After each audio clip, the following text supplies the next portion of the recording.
सहकार radio के श्रोताओं को पवन का नमस्कार। साथियों, व्यंग श्रृंखला खरी खरी की एक और ताजा तरीन कड़ी में पत्रकार, लेखक और कवि विष्णु नागर जी का एक और व्यंग प्रस्तुत है। इसका शीर्षक है कैमरा जीवी।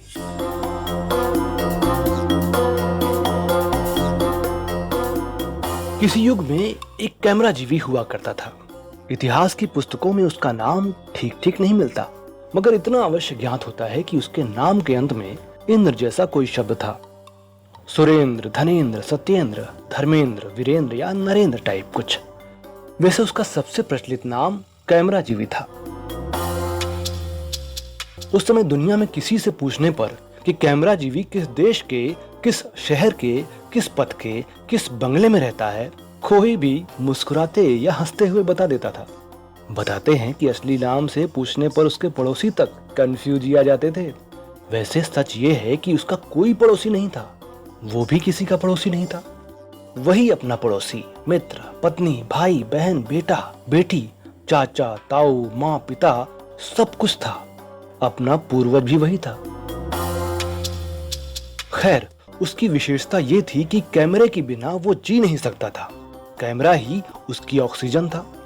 उसकी रोटी, दाल, चावल, खिचड़ी, फाफड़ा था। जिस ऑक्सीजन के बगैर हम जी नहीं सकते, उसने सफलतापूर्वक प्रयोग करके दुनिया को दिखा दिया था कि उसके बगैर वो आराम से जी सकता है। मगर कैमरे के बगैर 10 मिनट जीना भी उसके लिए मुश्किल है। शुरू में सुबह वो बिस्तर से उठता ही तब था जब कैमरा चालू मिलता था। एक बार कैमरामैन के देर से आने की वजह से उसे 10 मिनट तक बिस्तर में यूं ही रहना पड़ा। उसकी सांस ऊपर नीचे होने लगी थी। अब गया तब गया जैसा होने लगा था। खैर, 10 मिनट तक वो इस ऑक्सीजन के बगैर किसी तरह जिंदा रह गया। इसे वो प्रभु की विशेष कृपा मानता है और इसके लिए वो ईश्वर को धन्यवाद देना कभी नहीं भूलता। इधर वो दूसरों से कहता है मुझे धन्यवाद दो, उधर वो ईश्वर को बिला नागा इतनी बार धन्यवाद दे चुका है कि बोर होकर ईश्वर ने उसके धन्यवाद को हमेशा के लिए ब्लॉक कर दिया है।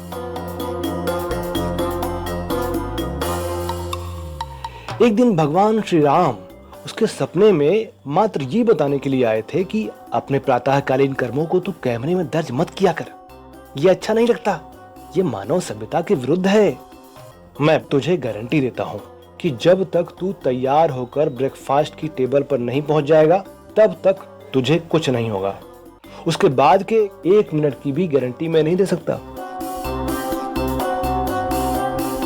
उसने चुपचाप सुन तो लिया, मगर फिर उसे ख्याल आया कि वो तो बहुत बड़ी तोप है। उसने पूछ लिया, भाई साहब आपकी तारीफ, और ये भी बताइए कि आप मेरे सपने में किसकी इजाजत से आए? आपने जो किया है ये प्रोटोकॉल के खिलाफ है, इससे मेरी सुरक्षा खतरे में पड़ सकती थी। खैर, उन्होंने बताया कि मैं फला फला हूँ। तब उसने पूछा, आपके पास अपना आधार कार्ड तो होगा, दिखाइए प्लीज, वरना मैं कैसे मान लूं कि आप भगवान राम हैं? मेरे सपने में तो मेरे स्वर्गीय पिताश्री भी आते हैं तो अपना आधार कार्ड साथ लेकर आते हैं और मुझे दिखाते हैं। आप ब्रह्मा विष्णु महेश हो तो भी आपको मेरे सपने में आने के लिए थ्रू प्रॉपर चैनल ही आना होगा, अपना आधार कार्ड दिखाना होगा, सिक्योरिटी क्लियरेंस लेना होगा। जाइए, अब जल्दी भागिए यहाँ से। मेरी सिक्योरिटी को पता चल गया तो आपकी खैर नहीं। मैं आपको अब 1 मिनट भी एंटरटेन नहीं कर सकता। मगर कैमरा जीवी की पश्चात बुद्धि ने चमत्कार दिखाया। उसने उसी सुबह से दैनिक कर्मों को कैमरे की नजर से बाहर करवा दिया। कैमरा इससे बहुत दुखी हुआ। कैमरा जीवी ने कैमरे से कहा कि भाई दुखी तो मैं भी हूँ, मगर लगता है कि सपने में स्वयं भगवान श्री राम आए थे। उनकी सलाह को न मानना मैं अफोर्ड नहीं कर सकता। फिर भी तुम्हें इस वजह से जो आत्मिक कष्ट हुआ है उसके लिए मैं क्षमा मांगता हूँ। बताते हैं जीवन में उसने पहली और आखिरी बार किसी से माफी मांगी थी। उपलब्ध जानकारी के अनुसार कैमरे से माफी मांगने वाला वो दुनिया का पहला और अभी तक का आखिरी इंसान है। क्षमा मांगने पर कैमरे ने हृदय की उदारता का परिचय देते हुए कैमरा जीवी के इस पहले अपराध को माफ कर दिया, मगर ये शर्त रखी कि आगे से ऐसा कोई अपराध क्षम्य नहीं होगा। कैमरा जीवी ने भगवान की कसम खाकर कहा कि चाहे जो हो जाए, सपने में या प्रत्यक्ष ब्रह्मा विष्णु महेश भी प्रकट हो जाएं, तो भी वो उनकी बात नहीं मानेगा। कैमरे को उसके वचनों पर विश्वास तो नहीं था, क्योंकि छाती ठोककर दिए गए ऐसे वचनों को ना निभाना उसका स्वभाव था, मगर फिर भी कैमरा मान गया कि चलो देखते हैं क्या होता है।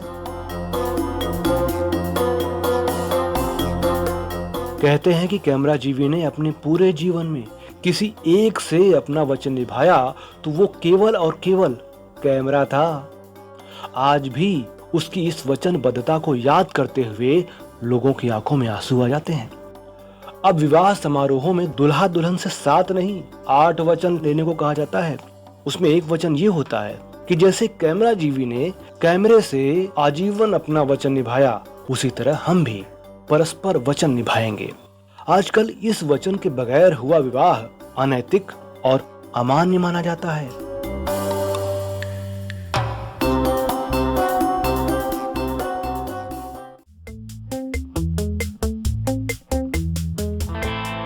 तो श्रोताओं, सहकार रेडियो पर अभी आप सुन रहे थे व्यंग श्रृंखला खरी खरी की इस ताजा तरीन कड़ी में पत्रकार, लेखक और कवि विष्णु नागर जी का एक और ताजा तरीन व्यंग लेख, कैमरा जीवी। अगर आप सहकार रेडियो का ये कार्यक्रम पहली बार सुन रहे हैं और हमसे जुड़ना चाहते हैं, तो हमारे व्हाट्सएप ग्रुप पर हमसे जुड़ने के लिए 9617226783 पर अपना नाम और जिला या शहर का नाम लिखकर भेजें। फेसबुक पर हमसे जुड़ने के लिए हमारा पेज लाइक करें और यूट्यूब पर जुड़ने के लिए हमारा चैनल सब्सक्राइब करें। हमारे बारे में अधिक जानने के लिए हमारी वेबसाइट सहकाररेडियो.com विजिट करें। तो इस व्यंग श्रृंखला की अगली कड़ी में आपसे फिर मिलेंगे। तब तक के लिए दीजिए इजाजत मुझे यानी पवन को। नमस्कार।